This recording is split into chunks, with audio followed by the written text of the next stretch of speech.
ദൈവനാമത്തിന് മഹത്വം ഉണ്ടാകട്ടെ. ഈ സൂം പ്ലാറ്റ്ഫോമിൽ യഹോവ നിസി എന്ന പ്രയർ ലൈനിനോട് കൂടെ സർവശക്തനാധിപത്തെ ആരാധിക്കുവാൻ, കർത്തൃസനയിൽ സമയം ചെലവഴിക്കുവാൻ സർവശക്തനാധികം എന്റെ ജീവിതത്തിൽ നൽകിയ ഭാഗ്യത്തെ ഓർത്ത് സ്തുതിക്കുന്നു. പ്രത്യേക ചേച്ചി, അതുപോലെ ജിജറ്റാൻ, എന്റെ സഹോദരി അക്ഷ, ബാക്കി കൂടിയിരിക്കുന്ന എല്ലാ സഹോദരിമാരോടും ഒരുമിച്ച് കർത്താവിനെ സ്തുതിക്കുവാൻ, വീണ്ടും കാണുവാൻ, പരസ്പരം കേൾക്കുവാൻ കർത്താവ് നൽകുന്ന ഭാഗ്യത്തെ ഓർത്ത് സ്തുതിക്കുന്നു. നമ്മളെല്ലാം ലോകത്തിന്റെ വിവിധങ്ങളായ ഭാഗങ്ങളാണെങ്കിലും നമ്മുടെ കർത്താവിന്റെ വലിയ കൃപ നാം ആയിരിക്കുന്ന ഇടങ്ങളിൽ, നാം ആയിരിക്കുന്ന അവസ്ഥയിൽ ഇറങ്ങി വരിക എന്നുള്ളതാണ്. അത് എത്ര മഹാഭാഗ്യം നാം അനുഭവിക്കുന്ന, നമുക്കത് ലഭിച്ചിരിക്കുന്ന അനുഭവം എത്ര ഭാഗ്യകരമാണ്. സ്ഥല കാല ഭേദമന്യേ, സമയവ്യത്യാസമന്യേ എല്ലായിടത്തും എല്ലായ്പ്പോഴും നമുക്ക് കർത്താവിനെ അറിയുവാൻ, അനുഭവിക്കുവാൻ സാധിക്കും. അത് ആ വലിയ ഭാഗ്യം കർത്താവ് നമുക്ക് നൽകിയിരിക്കുന്ന കൃപയ്ക്കായി നന്ദിയോടെ സ്തുതിക്കുന്നു. ആമുഖവാക്കുകളാൽ സമയം ദീർഘിപ്പിക്കാൻ ആഗ്രഹിക്കുന്നില്ല. കർത്താവ് ഈ ദിവസങ്ങളിൽ എൻ്റെ ഹൃദയത്തിൽ നൽകിയ ഒരു ചെറിയ ചിന്തയെ നിങ്ങളുമായി പങ്കുവെക്കുവാൻ വേണ്ടി ഞാൻ ആഗ്രഹിക്കുന്നു. നമുക്കറിയാം, നാം എല്ലാവരും നാം പലപ്പോഴും നമ്മൾ സാക്ഷ്യങ്ങൾ പറയുന്നവരാണ്. നമ്മൾ സാക്ഷ്യങ്ങൾ പറയുമ്പോൾ നമ്മൾ സാധാരണയായി ഇപ്രകാരം പറയാനുണ്ടോ, 1 വർഷം മുമ്പ്, അല്ലെങ്കിൽ 2 വർഷം മുമ്പ്, 10 വർഷം മുമ്പ് ദൈവത്തെ അറിയുവാൻ കർത്താവിനെ സഹായിച്ചു. നമ്മുടെ എല്ലാ ജീവിതത്തിൽ കർത്താവ് നമുക്ക് നൽകിയ വലിയ ഭാഗ്യമാണ് ക്രിസ്തുവിനെ അറിയുക, കർത്താവിനെ അറിയുക എന്നത്. ക്രിസ്തുവിനെ കൂടുതലായി അറിയുക എന്നൊരു വിഷയത്തെ ആണ് നിങ്ങളുടെ മുമ്പിൽ അവതരിപ്പിക്കുവാൻ വേണ്ടി ഞാൻ ആഗ്രഹിക്കുന്നത്. അതിന് പ്രാരംഭമായി, അതിനാസ്പദമായ ഒരു വാക്യം വായിക്കുവാൻ ആഗ്രഹിക്കുന്നു. 1 കൊരിന്ത്യർക്ക് എഴുതിയ ലേഖനം 2-ാം അധ്യായം, അതിന്റെ 2-ാം വാക്യം. 1 കൊരിന്ത്യർ 2:2 പ്രകാരമാണ് നമ്മൾ വായിക്കുന്നത്. ക്രൂശിക്കപ്പെട്ടവനായ യേശു ക്രിസ്തുവിനെ അല്ലാതെ മറ്റൊന്നും അറിയാത്തവനായി നിങ്ങളുടെ ഇടയിൽ ഇരിക്കണം എന്ന് ഞാൻ നിർണയിച്ചു. നമുക്കറിയാം, കൊരിന്ത്യ ലേഖനം അപ്പോസ്തലനായ പൗലോസ് എഴുതിയതാണ്. 1 കൊരിന്ത്യ ലേഖനം, 2 കൊരിന്ത്യർ ലേഖനം, കൊരിന്ത്യർക്ക് എഴുതിയ 2 ലേഖനങ്ങൾ, 2 കത്തുകളായിരുന്നു അപ്പോസ്തലനായ പൗലോസ് കൊരിന്ത്യ സഭയ്ക്ക് എഴുതിയ 2 കത്തുകൾ. ആ രണ്ട് കത്തുകൾ, ആദ്യത്തെ ഈ കത്തിൽ നമുക്കറിയാം ഒരുപാട് കൊരിന്ത്യ സഭയിലുള്ള ഒരുപാട് പ്രശ്നങ്ങളെ അഭിസംബോധന ചെയ്ത് അതിനുവേണ്ടി എഴുതിയ കത്തുകളാണ്. നമുക്കത് പഠിക്കുമ്പോൾ അറിയാൻ കഴിയും. എന്നാൽ ഈ 2-ാം അധ്യായം, അതിന്റെ ആദ്യത്തെ വാക്യം, 2-ാമത്തെ വാക്യം നമ്മൾ വായിക്കുമ്പോൾ പൗലോസ് തന്നെ പറ്റി പറയുന്ന ഒരു, തന്റെ ജീവിതത്തിലെ തന്റെ ആഗ്രഹത്തെ പറ്റി പറയുന്ന കാര്യങ്ങൾ നമുക്ക് വായിക്കുവാൻ സാധിക്കും. നാം വചനം പഠിക്കുമ്പോൾ കൊരിന്ത് എന്ന് പറയുന്നത് പുരാതന റോമൻ സാമ്രാജ്യത്തിലെ ഒരു പട്ടണമായിരുന്നു. ഗ്രീക്ക് യവനായരായ ആളുകൾ ഉൾപ്പെടുന്ന ഒരു പട്ടണം. അതുപോലെ തന്നെ മറ്റു സ്ഥലങ്ങളിലുള്ള ആളുകളുണ്ട്. പുരാതന ഗ്രീക്ക് സംസ്കാരം നമുക്കറിയാം. പുരാതന ഗ്രീക്ക് തത്വചിന്തകന്മാർ, പുരാതന സാമ്രാജ്യങ്ങളിൽ ഗ്രീക്കുകാരുടെ വലിയ ആശ എന്ന് പറയുന്നത്, അവരുടെ ജീവിതത്തിന്റെ കേന്ദ്രം, അവരുടെ ജീവിതത്തിന്റെ പ്രധാന ഡിസയർ, മോട്ടോ, അവരുടെ ആഗ്രഹം എന്ന് പറയുന്നത് ജ്ഞാനം നേടുക. അതുകൊണ്ട് നമ്മൾ വചനം വായിക്കും, കർത്താവ് പറയുന്നത് യവനന്മാർ ജ്ഞാനം അന്വേഷിക്കുന്നു. അതായിരുന്നു പുരാതന കാലഘട്ടങ്ങളിലെ ആളുകളുടെ ഏറ്റവും വലിയ ആഗ്രഹം എന്ന് പറയുന്നത് ജ്ഞാനം വർദ്ധിപ്പിക്കുക. നമുക്കറിയാം, ഇന്ന് നമ്മൾ നോക്കിക്കഴിഞ്ഞാൽ ആധുനിക യുഗത്തിൽ പല ആളുകൾക്കും പല ആഗ്രഹങ്ങളുണ്ട്. ചില ആളുകൾ വ്യത്യസ്തരാണ്. ചില ആളുകളോട് നമ്മൾ ചോദിച്ചാൽ അവർ പറയും, എന്റെ ജീവിതത്തിന്റെ ഉദ്ദേശം എന്താ? അവർ പറയും, എനിക്ക് പൈസ ഉണ്ടാക്കുന്നത് മാത്രമാണ് എന്റെ ഉദ്ദേശം, എന്ത് ചെയ്തും കാശുണ്ടാക്കണം. അന്നേരം അയാളുടെ ജീവിതത്തിന്റെ ലക്ഷ്യം എന്ന് പറയുന്നത് പൈസ ഉണ്ടാക്കുക എന്നുള്ളതാണ്. അതിലാണ് സാറ്റിസ്ഫാക്ഷൻ. അതിൽ തന്നെത്താൻ താങ്കളുടെ ജീവിതത്തിലെ ഏറ്റവും വലിയ ആഗ്രഹം എന്താണ്, താങ്കളുടെ ഡിസയർ എന്താണ്, താങ്കളുടെ ലക്ഷ്യം എന്ന് ചോദിച്ചാൽ അവർ പറയും, ജീവിതത്തിന് വേണ്ടി ശ്രമിക്കുന്ന മറ്റൊരു കൂട്ടം. അവരെ തന്നെ സംതൃപ്തിപ്പെടുത്തുവാൻ വേണ്ടി അവർക്ക് ഏറ്റവും ബെറ്റർ ആയിട്ട് അവർക്ക് അനുഭവിക്കുന്നത്, അവർക്ക് ഫീൽ ചെയ്യുന്ന സാധനമാണ് അധികാരം. വേറെ കൂട്ടരോട് നമ്മൾ ചോദിച്ചാൽ അവർ പറയും, അവർക്ക് ഇത് രണ്ടും വിഷയമല്ല, പണം വിഷയമല്ല, അധികാരം വിഷയം. അവർക്ക് ഫേമസ് ആകുക എന്നുള്ളതാണ് അവരുടെ ജീവിതത്തിന്റെ ഏറ്റവും വലിയ ലക്ഷ്യം. അവരുടെ ജീവിതത്തിന്റെ ആഗ്രഹം, ജീവിതത്തിന് അതിയായ ആഗ്രഹം, എങ്ങനെയും ഏത് വിധേനയും ഫേമസ് ആകുക. നമുക്കറിയാം, ഒരുപാട് ആളുകൾ ഫേമസ് ആകാൻ വേണ്ടി ഒരുപാട് കാര്യങ്ങൾ ചെയ്ത് കൂട്ടുന്നത് നമ്മുടെ ദൈനംദിന ജീവിതത്തെ നമ്മുടെ കണ്ണിന് മുമ്പിൽ കൂടെ കടന്നു പോകുന്ന കാണാൻ കഴിയും. അങ്ങനെ നമ്മളിങ്ങനെ വേർതിരിച്ച് നോക്കുമ്പോൾ ഈ ലോകത്തിലെ ആളുകൾക്ക് അവരുടെ ജീവിതത്തിൽ അവരുടെ ലക്ഷ്യങ്ങൾ പലതാണ്. അവരുടെ ലക്ഷ്യങ്ങൾ പലതാണ്. നമ്മൾ വചനത്തിലേക്ക് ശ്രദ്ധ തിരിച്ചു കൊണ്ടുവന്നിട്ട് അപ്പോസ്തലനായ പൗലോസിന്റെ ജീവിതത്തെ ഒന്ന് അനലൈസ് ചെയ്ത് നോക്കുക.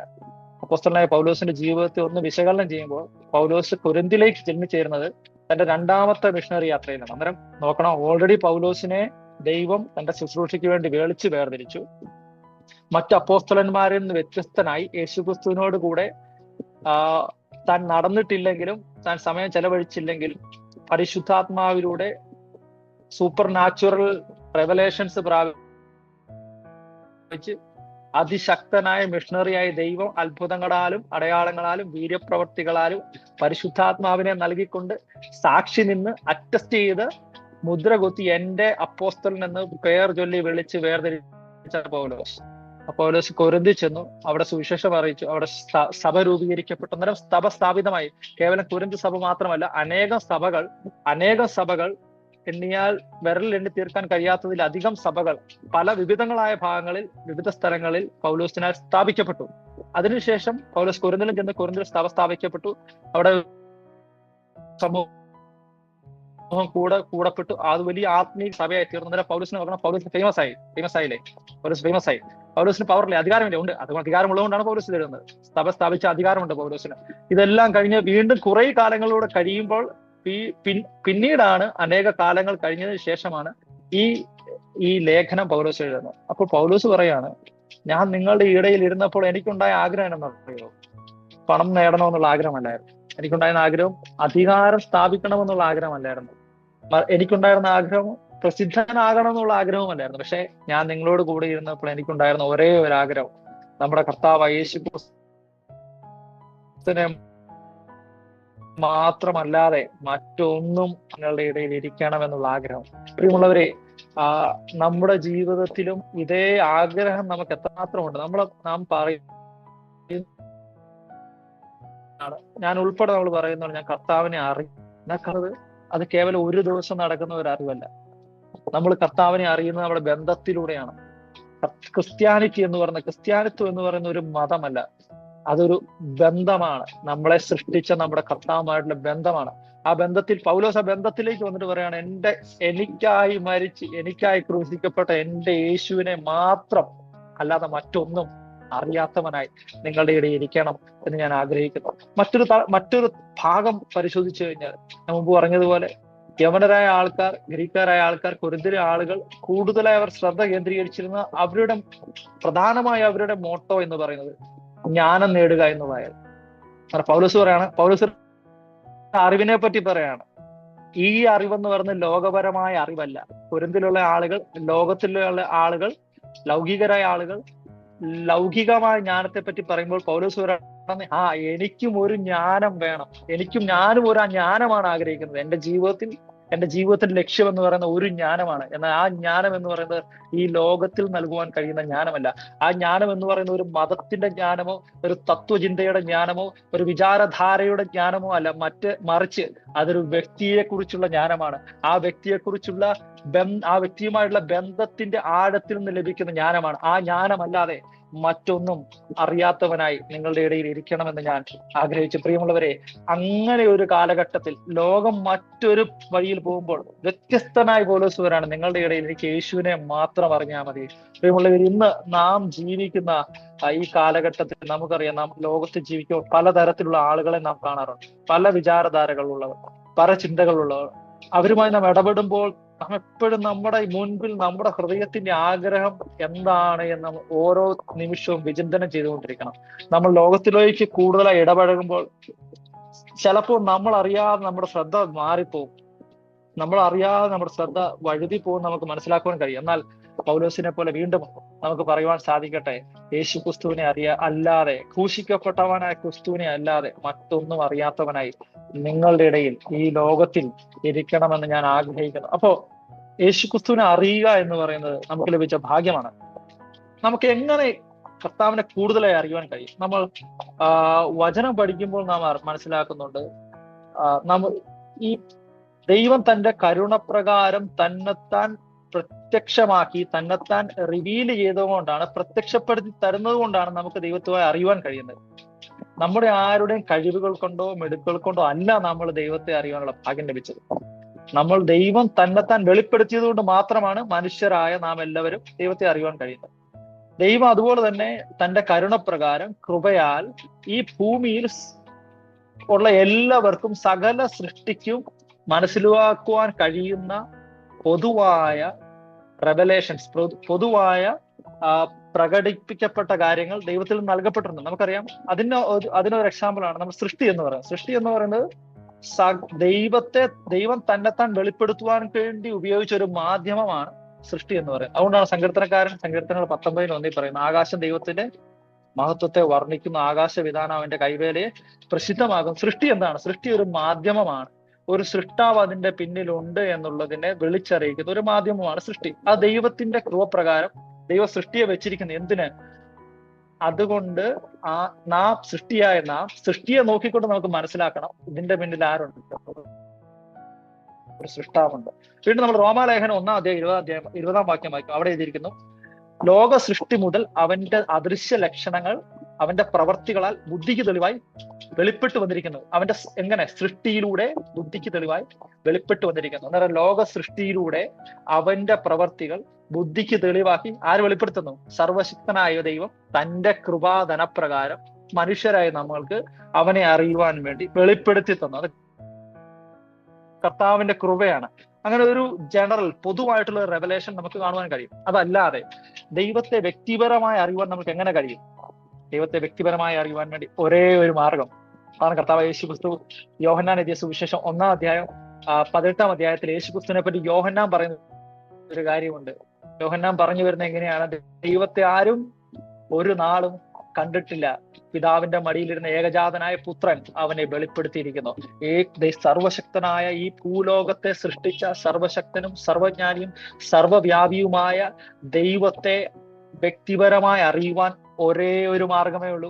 അത് മറ്റൊരു മാർഗമല്ല. അത് നമ്മൾ പ്രസംഗിക്കുന്ന, നമ്മൾ വിശ്വസിക്കുന്ന യേശുക്രിസ്തു എന്ന മാർഗം അതല്ലാതെ ഇല്ല. പ്രിയമുള്ളവരെ, ആ യേശുക്രിസ്തുവിലൂടെ യേശുവിനെ അറിയുവാനുള്ള ഭാഗ്യം നമുക്ക് എല്ലാവർക്കും, ദൈവത്തെ അറിയുവാനുള്ള ഭാഗ്യം നമുക്ക് എല്ലാവർക്കും ലഭിച്ചു. അതാണ് നമ്മൾ പറയുന്നത്, ഞാൻ 10 വർഷം മുമ്പ് യേശുവിനെ അറിഞ്ഞു. അത് ആദ്യത്തെ ചുവട്. യേശുക്രിസ്തു എന്ന പാതയിലൂടെ പിതാവായ ദൈവത്തെ, സർവശക്തനായ ദൈവത്തെ, സർവചരാചരങ്ങളെ സൃഷ്ടിച്ച സൃഷ്ടിതാവായ ദൈവത്തെ അറിയുവാനുള്ള ആദ്യത്തെ പടി യേശുക്രിസ്തുവിലൂടെ നാം ക്രിസ്തുവിനെ രക്ഷിതാവും കർത്താവുമായി സ്വീകരിച്ചു. നമ്മൾ പറയും, ഞാൻ ക്രിസ്തുവിനെ അറിഞ്ഞു. എന്നാൽ കേവലം അവിടം കൊണ്ട് ക്രിസ്തുവിനെ അറിയുന്നത് തീർന്നോ? ഇല്ല. നമ്മൾ മുമ്പോട്ട് വരുമ്പോൾ വീണ്ടും നമ്മൾ കൊരിന്ത്യർ ലേഖനത്തിൽ ഇപ്പൊ നമ്മൾ വായിച്ചു, യേശുക്രിസ്തുവിനെ മാത്രം അറിയുന്നവനായി എന്ന് പറഞ്ഞാൽ അതൊരു നിരന്തരമായ ബന്ധത്തിലൂടെ നിലനിൽക്കുന്ന അറിവിനെ പറ്റിയാണ് പൗലോസ് വിശേഷിപ്പിക്കുന്നത്. അന്നേരം യേശുവിലൂടെ നമുക്ക് ദൈവത്തെ അറിയുവാൻ കഴിയുന്നു. മാത്രമല്ല പരിശുദ്ധാത്മാവിലൂടെ നമുക്ക് ദൈനംദിന ജീവിതത്തിൽ യേശുവിനെ അറിയാൻ കഴിയും. ഈ 1 കൊരിന്ത്യർ ലേഖനം തന്നെ 2-ാം അധ്യായത്തിന്റെ നമ്മൾ വായിച്ച ആ അധ്യായം തന്നെ 10-16 വരെയുള്ള വാക്യങ്ങൾ നമ്മളിങ്ങനെ വായിക്കുമ്പോൾ, അവസാന വാക്യം വരെ വായിക്കുമ്പോൾ പൗലോസ് അവിടെ വളരെ ബൃഹത്തായ ജ്ഞാനത്തിന്റെ വാക്കുകൾ പറയുന്നത്, ദൈവികമായ ജ്ഞാനത്തിന്റെ വാക്കുകൾ. അതിങ്ങനെ നമ്മൾ ആ 10ാമത്തെ വാക്യം ഇങ്ങനെ എഴുതിയിരിക്കുന്നത്, മുൻപ് കുറെ കാര്യങ്ങൾ ഇങ്ങനെ പറഞ്ഞു വന്നിട്ട് 10ാമത്തെ വാക്യം പറയുന്നു, നമുക്കോ ദൈവം തന്റെ ആത്മാവിനാൽ വെളിപ്പെടുത്തിയിരിക്കുന്നു, ആത്മാവ് സകലത്തെയും ദൈവത്തിന്റെ ആഴങ്ങളെയും ആരായുന്നു. ഈ ആത്മാവ് ഏത് ആത്മാവിനെ പറ്റി പറയുന്നത്? പരിശുദ്ധാത്മാവിനെ പറ്റിയാണ്. ആത്മാവ് എന്താ പറയുന്നത്? പൗലോസ് പറയുന്നത്, ആത്മാവ് സകലത്തെയും ദൈവത്തിന്റെ ആഴങ്ങളെയും ആരായുന്നു. പരിശുദ്ധാത്മാവിനെ പറ്റിയാണ് പറയുന്നത്. ദൈവം പറയുന്നു. അത് കഴിഞ്ഞ് അടുത്ത് പിന്നെ താഴെയുള്ള വാക്യങ്ങളിൽ പൗലോസ് പറയുന്നത്, മനുഷ്യനുള്ളത് മനുഷ്യാത്മാവ് അറിയുന്നു, അല്ലെ? നമ്മളിലുള്ളത് നമ്മുടെ ആത്മാവ് അറിയുന്നുണ്ട്. അതുകൊണ്ട് തന്നെ പൗലോസ് പിന്നെ കമ്പയർ ചെയ്യാണ്, മനുഷ്യാത്മാവിനെയും ദൈവാത്മാവിനെയും കൂടെ കമ്പയർ ചെയ്യുന്നു. മനുഷ്യനുള്ളത് മനുഷ്യന്റെ ആത്മാവ് അറിയുന്നു, ദൈവത്തിലുള്ള ദൈവത്തിന്റെ ആത്മാവ് അറിയുന്നു. മനുഷ്യനുള്ളത് മനുഷ്യാത്മാവിന് മാത്രമേ അറിയാൻ കഴിയുന്നു, ദൈവത്തിലുള്ള ദൈവത്തിന്റെ ആത്മാവിന് മാത്രമേ അറിയുവാൻ കഴിയുന്നു. പിന്നെ മുൻപോട്ട് പൗലോസ് പറഞ്ഞു വരുവാണ്, ഈ ആത്മാവിനെ എന്ത് ചെയ്യുന്നറിയോ? ദൈവം തന്റെ ആത്മാവിനെ നമ്മളിലേക്ക് അങ്ങോട്ട് പകർന്നു. അന്നേരം ഈ ആത്മാവ് ഇവിടുന്ന് വന്നാണ്, ദൈവത്തിൽ നിന്ന് വന്നാണ്. ഈ ആത്മാവിന് എന്താ അറിയാവുന്നത്? സകലത്തെയും അറിയാം, ദൈവത്തിന്റെ ജ്ഞാനത്തെയും ഈ ആത്മാവിനെ അറിയാം. ഈ ആത്മാവിനെ ദൈവം എടുത്ത് നമുക്ക് തന്നു. അപ്പോ അന്നേരം നമ്മളിലുള്ളത് ആരാണ്? ദൈവാത്മാവ് നമ്മുടെ ആത്മാവോട് ചേർന്നു. ഇപ്പൊ നമ്മുടെ ചിന്ത എങ്ങനെ വരുമെന്നറിയോ? ആ ഒരു ദൈവാത്മാവും മനുഷ്യാത്മാവോട് ചേരുമ്പോൾ ദൈവത്തിന്റെ ചിന്തകൾ നമ്മുടെ ചിന്തകളായി പരിണമിക്കുന്നു.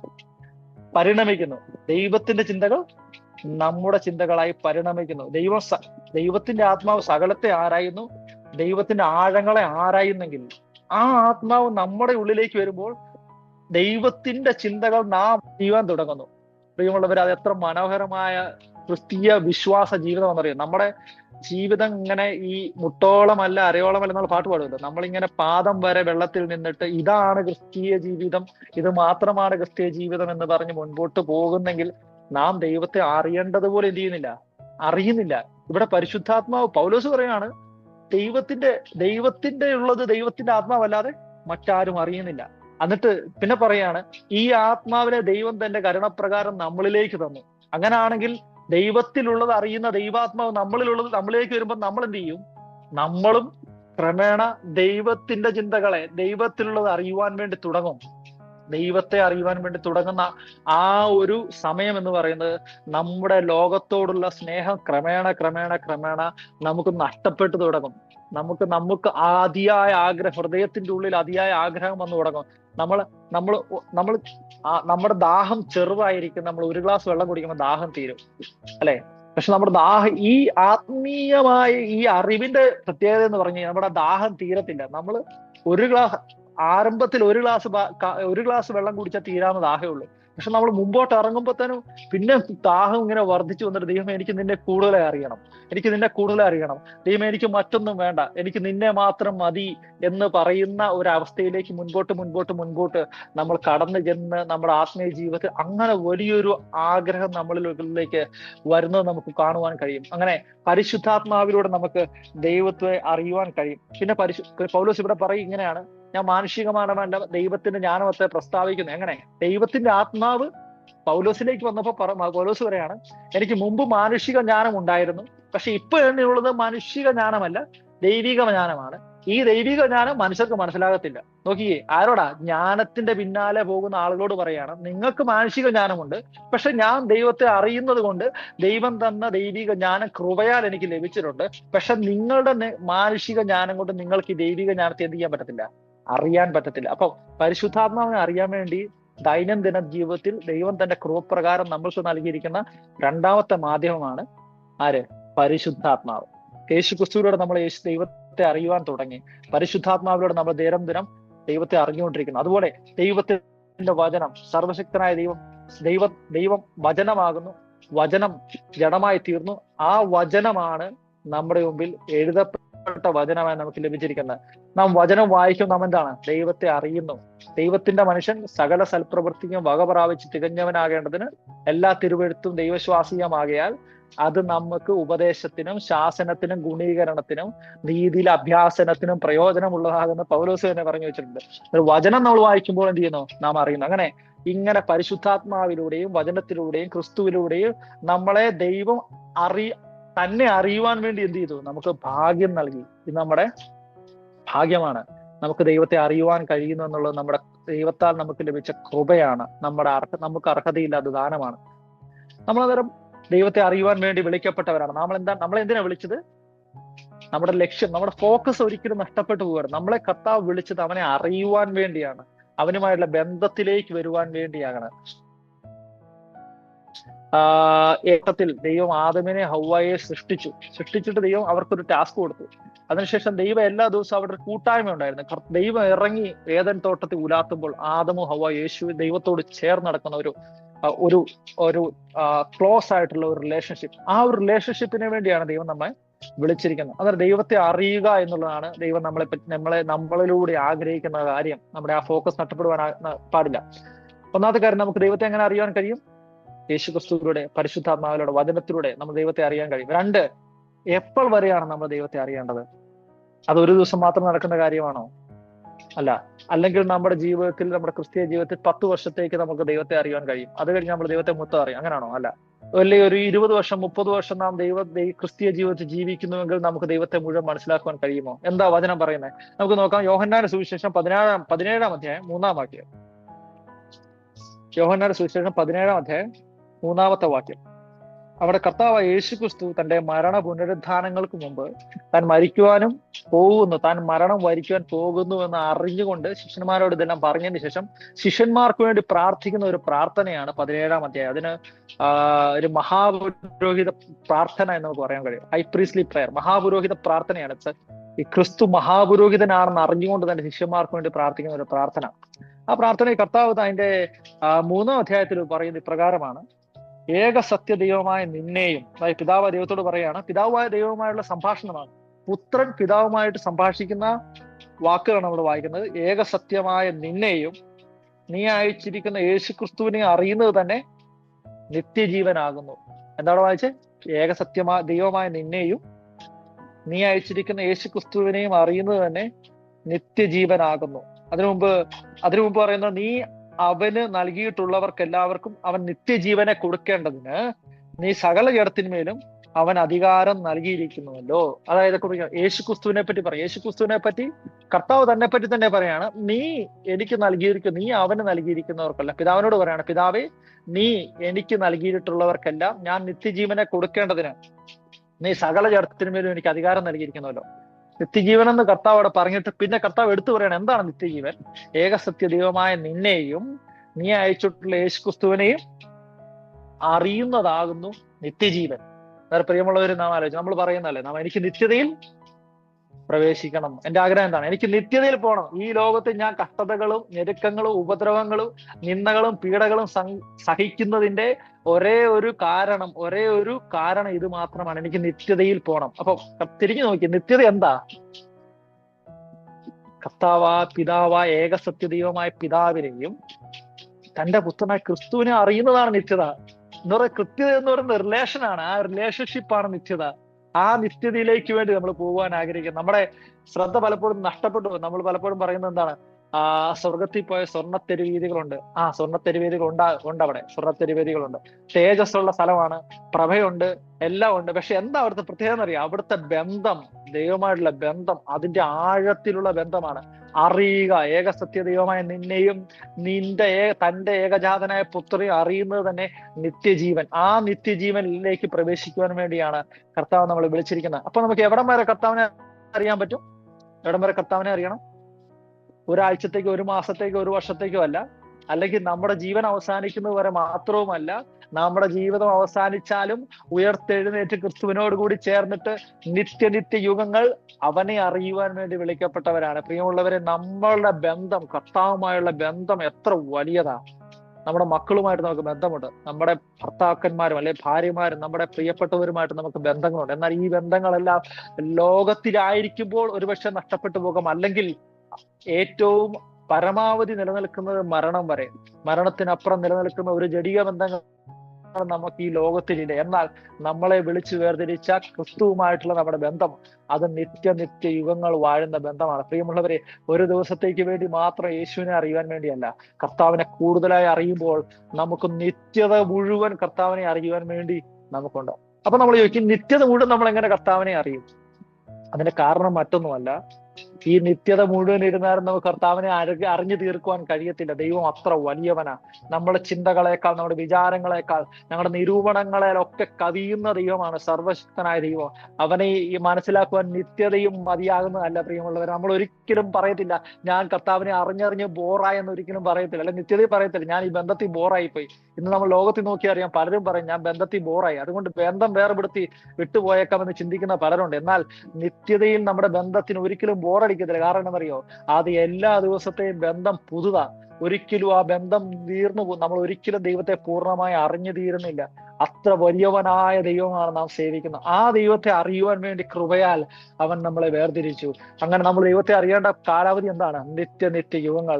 എന്നാൽ ഒരു വ്യക്തി യേശുവിനെ സ്വീകരിക്കുമ്പോൾ അവന്റെ നിത്യത തുടങ്ങി. പലപ്പോഴും നമ്മൾ വിചാരിക്കും നിത്യത മരണത്തിന് ശേഷമാണ് നിത്യത തുടങ്ങുന്നത്. എന്നാൽ അങ്ങനെയല്ല. കർത്താവിനെ സ്വീകരിക്കുന്ന ആ നിമിഷം മുതൽ യേശു എന്നാ പറഞ്ഞു? ഏകസത്യ ദൈവമായ നിന്നെയും നീ അയച്ച ക്രിസ്തുവിനെ അറിയുന്നത് നിത്യജീവനാകുന്നത്. എപ്പോഴാണ് നിത്യജീവൻ പ്രാപിക്കുന്നത്? നാം യേശുവിനെ സ്വീകരിക്കുന്ന മൊമെന്റ് നമ്മൾ നിത്യതയിൽ പ്രവേശിച്ചു. പിന്നെ നിത്യതയുടെ ഭാഗമാണ് നമ്മൾ. എന്നാൽ നമ്മൾ ഈ ലോകത്ത് ജീവിക്കുമ്പോൾ എന്താണ്? നമ്മൾ ഈ നിത്യതയുടെ ഇങ്ങേ തലയ്ക്കൽ നമ്മൾ ആയിരിക്കുന്നു. എന്നാൽ നമ്മൾ മരണത്തിന് ശേഷം നമ്മൾ നിത്യതയുടെ അങ്ങേക്കരയിലേക്ക് പോകും. പല വിശുദ്ധന്മാരും നിത്യതയുടെ അങ്ങേക്കരങ്ങളിലേക്ക് പോയി. ആ നിത്യതയിൽ നമ്മൾ യേശുവിനെ അറിയുവാൻ, യേശുവിനെ കൂടുതൽ അറിയുവാൻ, പിതാവായ ദൈവത്തെ അറിയുവാൻ നമുക്ക് സമയം വെച്ചിരിക്കുന്നു. ആ ബന്ധത്തിൽ നിത്യയുഗങ്ങൾ നമ്മൾ നിത്യതയിൽ ചെലവഴിക്കും. പ്രിയമുള്ളവർ, അതിനായി നമ്മൾ വിളിച്ചു വേർതിരിച്ചിരിക്കുന്നു. നമ്മൾ യേശുവിനെ അറിയേണ്ട, നമ്മൾ ക്രിസ്തുവിനെ അറിയേണ്ട കാലാവധി, ദൈവത്തെ അറിയാനുള്ള കാലാവധി എന്താണ്? നിത്യത. ഇനി മൂന്നാമതായ ഒരു കാര്യം, യേശുവിനെ കൂടുതലായി അറിയുവാൻ വേണ്ടി നമുക്ക് ഉണ്ടാകേണ്ട ഒരു കാര്യം എന്ന് പറയുന്നത്, നമുക്ക് അതിയായ ദാഹം ഉണ്ടായിരിക്കണം, അതിയായ വിശപ്പുണ്ടായിരിക്കണം. അപ്പത്തിന്റെ വിശപ്പല്ല, അതിയായ വിശപ്പ്, അറിയുവാൻ വേണ്ടിയുള്ള അതിയായ വാഞ്ച, ഹൃദയത്തിന്റെ ഉള്ളിൽ നിന്ന് വലിയൊരു ഹങ്കർ, വലിയൊരു വിശപ്പ് ക്രിസ്തുവിനെ അറിയുവാൻ വേണ്ടി നമുക്കുണ്ടായിരിക്കണം. പല പ്രിയപ്പെട്ടവരും അവരുടെ ആത്മീയ ജീവിതത്തിൽ വന്നു പതിക്കുന്ന ഒരു ചതിക്കുഴിയാണ് ആത്മീയ ജീവിതത്തിൽ എനിക്കെല്ലാം തികഞ്ഞു എന്നുള്ള ഒരു ആത്മീയ ജീവിതത്തിൽ ഞാൻ എല്ലാം തികഞ്ഞവനായി തീർന്നു എന്നുള്ള ഒരു മനോഭാവം. പ്രിയമുള്ളവർ, അനേകർ വഞ്ചിക്കപ്പെടുന്ന ഒരു മേഖലയാണത്. ആ ഒരു മേഖലയിൽ എത്തിച്ചേർന്ന് കഴിഞ്ഞാൽ അതൊരു വീഴ്ചയുടെ പടിയാണ്. ആ ഒരു മേഖലയിൽ എത്തിച്ചേർന്ന് കഴിഞ്ഞ് കഴിഞ്ഞാൽ പിന്നെ ആ വ്യക്തിക്ക് ഒരിക്കലും ആത്മീയമായി വളരുവാൻ കഴിയത്തില്ല. അദ്ദേഹം ഒരു ആത്മീയമായി മുരടിച്ചിരിക്കുന്ന ഒരു അവസ്ഥയിലാണ് ആയിപ്പോകും. എന്നാൽ ഒരിക്കലും കർത്താവ് നമ്മെപ്പറ്റി ആഗ്രഹിക്കുന്ന നമ്മുടെ ആത്മീയ ജീവിതത്തിൽ ക്രിസ്തുവുമായുള്ള ബന്ധത്തിൽ നമ്മളെല്ലാം അറിഞ്ഞു. യേശുവിനെ പറ്റി എനിക്ക് എല്ലാം അറിയാം. 10 വർഷം, 20 വർഷം, 30 വർഷം ഞാൻ ക്രിസ്തുവിനെ സേവിക്കുന്ന വ്യക്തിയാ, എനിക്കെല്ലാം അറിയാം എന്നുള്ള മനോഭാവത്തിൽ വരുവാനല്ല ദൈവം തന്നെ ആഗ്രഹിക്കുന്നത്. നമ്മൾ തിരുവചനം പഠിക്കുമ്പോൾ ഭക്തന്മാരായ ആളുകളുടെ ജീവിതം നമ്മൾ അനലൈസ് ചെയ്ത് നോക്കണം. ഒന്ന് പരിശോധിച്ച് നോക്കുമ്പോൾ നമുക്ക് അറിയുവാൻ കഴിയുന്നത്, അവരൊക്കെ വലിയ വലിയ പ്രവർത്തികൾ ദൈവം അവരെ കൊണ്ട് ചെയ്യിച്ചെങ്കിലും എല്ലാ വലിയ പ്രവർത്തികൾ കഴിഞ്ഞതിന് ശേഷവും അവരോട് ചോദിച്ചു, ദൈവം എനിക്ക് നിന്നെ മാത്രം മതി എന്ന് അവർ പറയുന്നത് നമുക്ക് കാണുവാൻ കഴിയും. ഉദാഹരണത്തിന് മോശ ഈ ലോകത്തിൽ വെച്ച്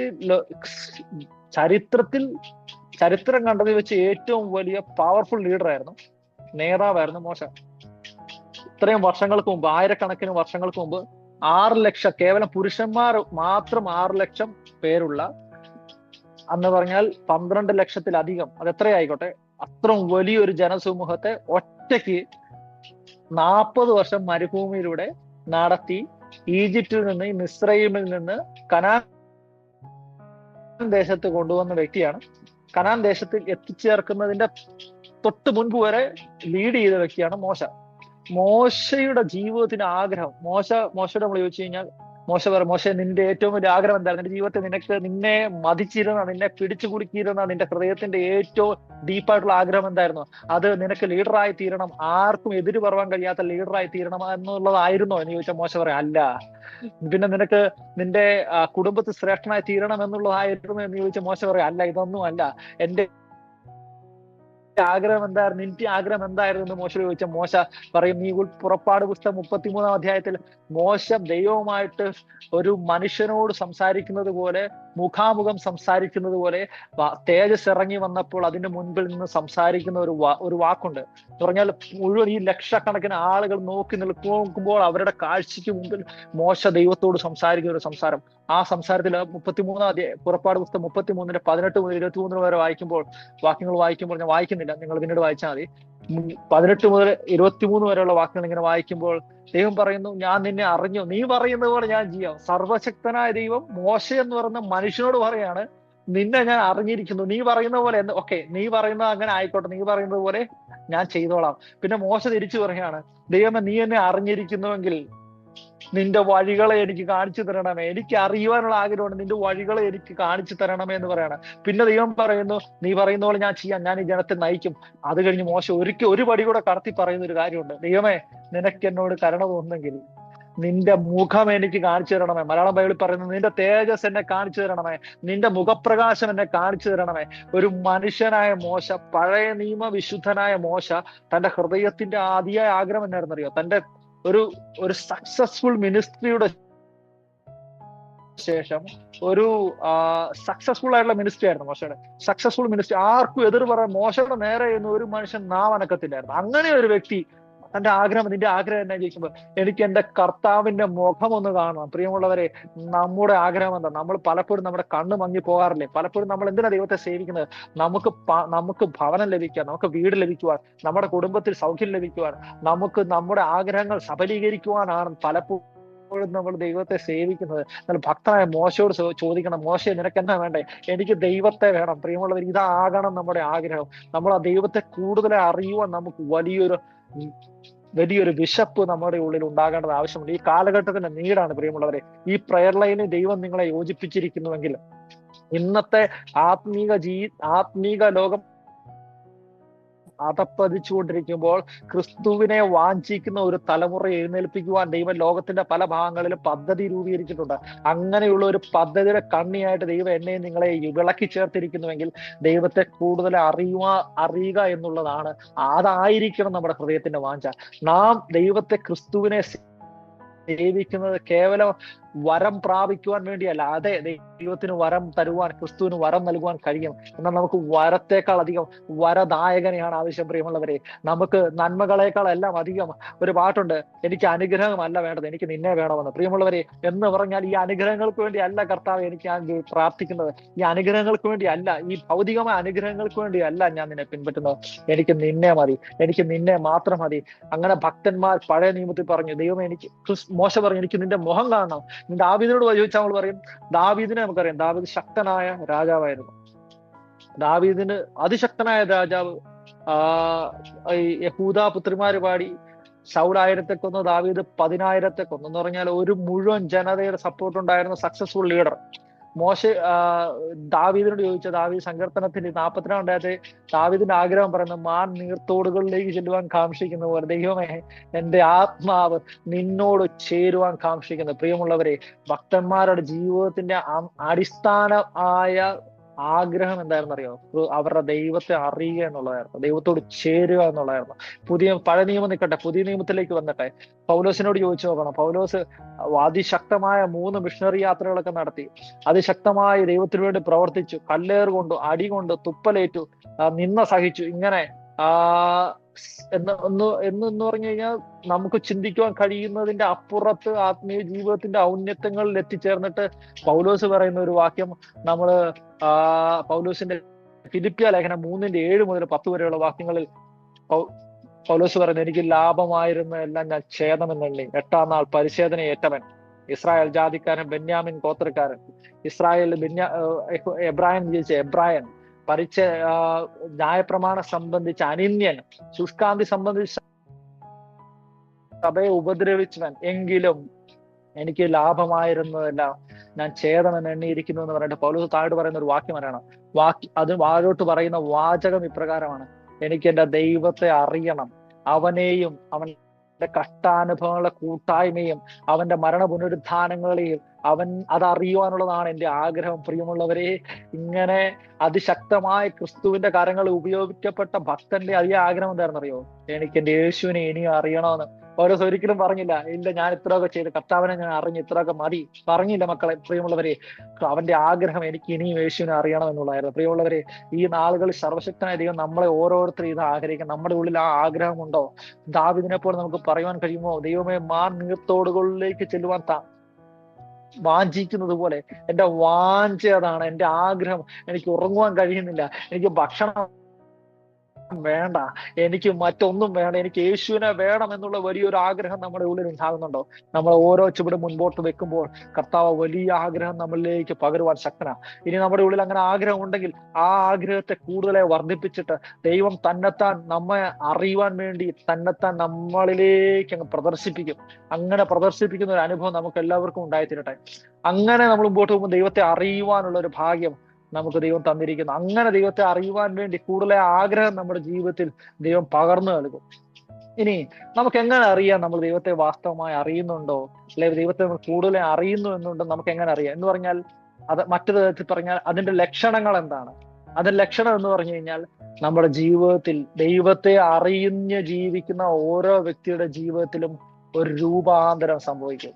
പ്രിയമുള്ളവരെ, ഒരിക്കലും ഒരു വ്യക്തിക്ക് തന്റെ പഴയ ജീവിതത്തിൽ ദൈവത്തെ അറിയുന്നു എന്ന് പറഞ്ഞിട്ട് ആ അവസ്ഥയിൽ നിന്നിട്ട് ദൈവത്തെ അറിഞ്ഞുകൊണ്ട് തന്റെ പഴയ ജീവിതം നയിക്കുവാൻ ഒരിക്കലും കഴിയത്തില്ല. ഏതൊരു വ്യക്തിയും ആയിക്കോട്ടെ, അവൻ യേശുവിനെ അറിയുന്നുവെങ്കിൽ, ക്രൂശിക്കപ്പെട്ടവനായ ക്രിസ്തുവിനെ അവൻ അറിഞ്ഞു തുടങ്ങിയാൽ അവന്റെ പഴയ ജീവിതത്തിൽ നിന്ന് അവന് രൂപാന്തരം സംഭവിച്ചേ മതിയാകൂ. ഒരു രൂപാന്തരം ഇല്ലാതെ യേശുവിനെ അറിഞ്ഞുള്ള ഒരു ജീവിതം സാധ്യമല്ല. പ്രിയമുള്ളവരെ, നമുക്കറിയാം പൗലോസിനെ തന്നെ നോക്കിയാൽ പൗലോസ് പറയുന്നു, ശുഷ്കാന്തി സംബന്ധിച്ച് സഭയെ ഉപദ്രവിച്ചവൻ. എപ്പോൾ? താൻ ദൈവത്തെ അറിയുന്നു എന്ന് വിചാരിച്ച് നടന്ന ഒരു കാലഘട്ടത്തിൽ താൻ ശുഷ്കാന്തി സംബന്ധിച്ച് സഭയെ ഉപദ്രവിച്ചവനായിരുന്നു. എന്നാൽ അവൻ ദൈവത്തെ വാസ്തവമായി അറിഞ്ഞപ്പോൾ ഏത് സഭയെ ഉപദ്രവിച്ചോ, ഏത് ക്രിസ്തുവിനെ ഉപദ്രവിച്ചോ അതേ ക്രിസ്തുവിന്റെ സാക്ഷിയായി തീർന്നു. റാഡിക്കലായിട്ടുള്ള അടിസ്ഥാനപരമായ മാറ്റം നമുക്കറിയാം. ചരിത്രം പരിശോധിച്ചാൽ നമുക്കറിയാം, നരഭോജികളെ നരസ്നേഹികളാക്കി മാറ്റിയതാണ് ഈ വചനം, യേശുവിന്റെ സ്നേഹം. പ്രിയമുള്ളവരെ, ഹല്ലേലൂയ. ലോകത്തിന്റെ മോഹങ്ങളിലും ഇമ്പങ്ങളിലും ഹാലലുയ പൂണ്ട് ജീവിതം നയിച്ചുകൊണ്ടിരുന്ന അനേകരെ മാറ്റിമറിച്ചതാണ് ഈ ക്രിസ്തുവിന്റെ സ്നേഹം എന്ന് പറഞ്ഞാൽ. യേശുവിനെ അറിഞ്ഞു തുടങ്ങിയാൽ ഒരിക്കലും അവന് തന്റെ പഴയ വഴികളിൽ നിൽക്കുവാൻ കഴിയത്തില്ല. ഹല്ലേലൂയ. പ്രിയമുള്ളവരെ, പലരുടെയും ജീവിതം നമുക്കറിയാം, ഒരു കാലഘട്ടത്തിൽ സമൂഹത്തിനും ലോകത്തിനും ആളുകൾക്കും ഭയം ഉണ്ടാക്കുന്ന തരത്തിൽ ജീവിച്ചിരുന്ന വ്യക്തിത്വങ്ങളെ ദൈവം മാറ്റിമറിച്ചിട്ട് അവരെ ദൈവം ശക്തമായി ഉപയോഗിച്ച സാക്ഷ്യങ്ങൾ നമ്മൾ പലപ്പോഴും കേട്ടിട്ടില്ലേ? എന്ന് പറഞ്ഞാൽ, ദൈവത്തെ അറിഞ്ഞു കഴിഞ്ഞാൽ അവന്റെ ജീവിതത്തെ രൂപാന്തരം സംഭവിച്ചേ മതിയാകുള്ളൂ. പ്രിയമുള്ളവരെ, നമ്മുടെ ജീവിതത്തിലും ഈ രൂപാന്തരം സംഭവിക്കണം. ക്രിസ്തുവിനെ കൂടുതൽ അറിയുമ്പോൾ നമ്മുടെ ജീവിതത്തിൽ ഓരോ ദിവസവും നമ്മുടെ ജീവിതത്തിൽ രൂപാന്തരം സംഭവിച്ചുകൊണ്ടിരിക്കും. ഇന്നലെ നാം രസിച്ചിരുന്ന കാര്യങ്ങൾ ഇന്ന് നാം ദൈവത്തെ കൂടുതൽ അറിയുമ്പോൾ നമുക്ക് രസം തോന്നത്തില്ല. ഇന്നലെ നമ്മൾ കൂടുതലായി പിൻപറ്റിക്കൊണ്ടിരുന്ന കാര്യങ്ങൾക്ക് ഇന്ന് നമുക്ക് പ്രസക്തി ഇല്ലാതെയാകും. ഇന്നലെ എന്റെ ജീവിതത്തിൽ എനിക്ക് ഏറ്റവും പ്രധാനപ്പെട്ടത് എന്തായിരുന്നുവോ ഇന്ന് അതെന്റെ ജീവിതത്തിൽ പ്രാധാന്യമില്ലാത്തതായി മാറും. ഇങ്ങനെ നമ്മുടെ ജീവിതം രൂപാന്തരം പ്രാപിച്ചുകൊണ്ടേയിരിക്കും.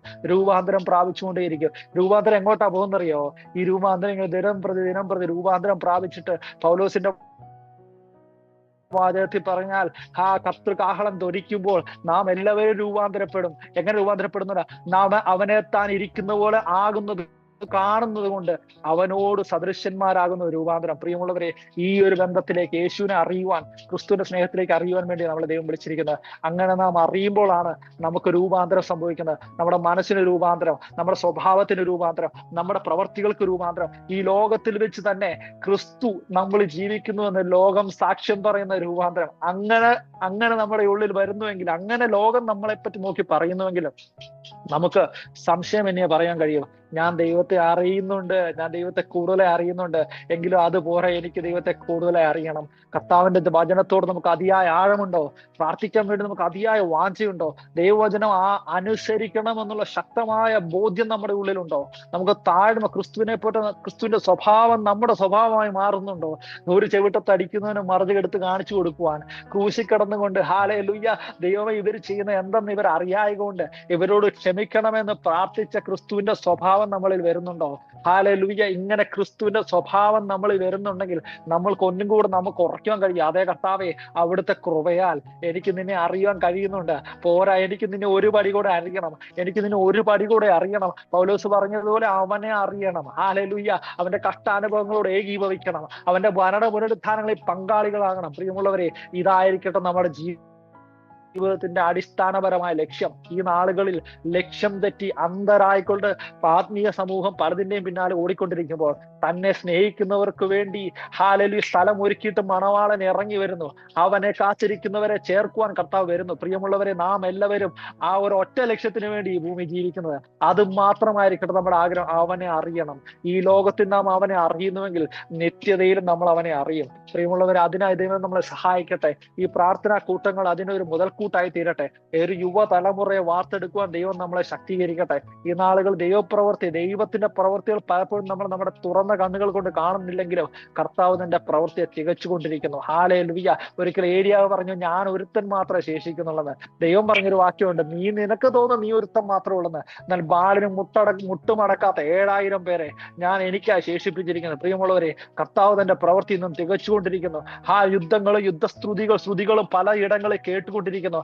അനേകർ ഹല്ലേലൂയ നമ്മൾ അറിയാത്ത ഇടങ്ങളിൽ സുവിശേഷ വേളയിൽ ക്രിസ്തുവിനെ ഉയർത്തിക്കൊണ്ടിരിക്കുന്നു. പ്രിയമുള്ളവർ, നമ്മെ കർത്താവ് ആക്കി വെച്ചിരിക്കുന്ന ഇടങ്ങളിൽ ക്രിസ്തുവിന്റെ സാക്ഷിയായി തീരുവാൻ, അവന്റെ നാമത്തെ ഉയർത്തുവാൻ. അത് മാത്രമായിരട്ടെ നമ്മുടെ ആഗ്രഹം. ഞാൻ അറിയുന്നവനെ ഞാൻ ഉയർത്തും. എനിക്ക് എന്റെ യേശുവിനെ അറിയാമെങ്കിൽ എന്റെ വാക്കിലൂടെ യേശു വെളിയിൽ വരും, എന്റെ പ്രവൃത്തിയിലൂടെ യേശുവിന്റെ സുവിശേഷം വെളിയിൽ വരും. ഹല്ലേലൂയ. എന്റെ നടപ്പിലൂടെ ക്രിസ്തു ഉയർത്തപ്പെടും. ഈ അറിവിലേക്ക് വരുവാൻ ദൈവം നമ്മളെ സഹായിക്കട്ടെ. ഈ പ്രയർ ലൈനിൽ ഉൾപ്പെട്ടിരിക്കുന്ന എല്ലാവരും ക്രിസ്തുവിന്റെ സ്വഭാവത്തോട് അനുരൂപരായി യേശുവിനെ കൂടുതലായി അറിയുന്ന, അത് മാത്രം തന്റെ നമ്മുടെ ജീവിതത്തിന്റെ ആഗ്രഹമായിട്ടുള്ള ഒരു തലമുറയായി തീരട്ടെ എന്ന് ഞാൻ പ്രാർത്ഥിക്കുന്നു. ദൈവം അതിനായി നമ്മളെ എല്ലാവരെയും അനുഗ്രഹിക്കട്ടെ.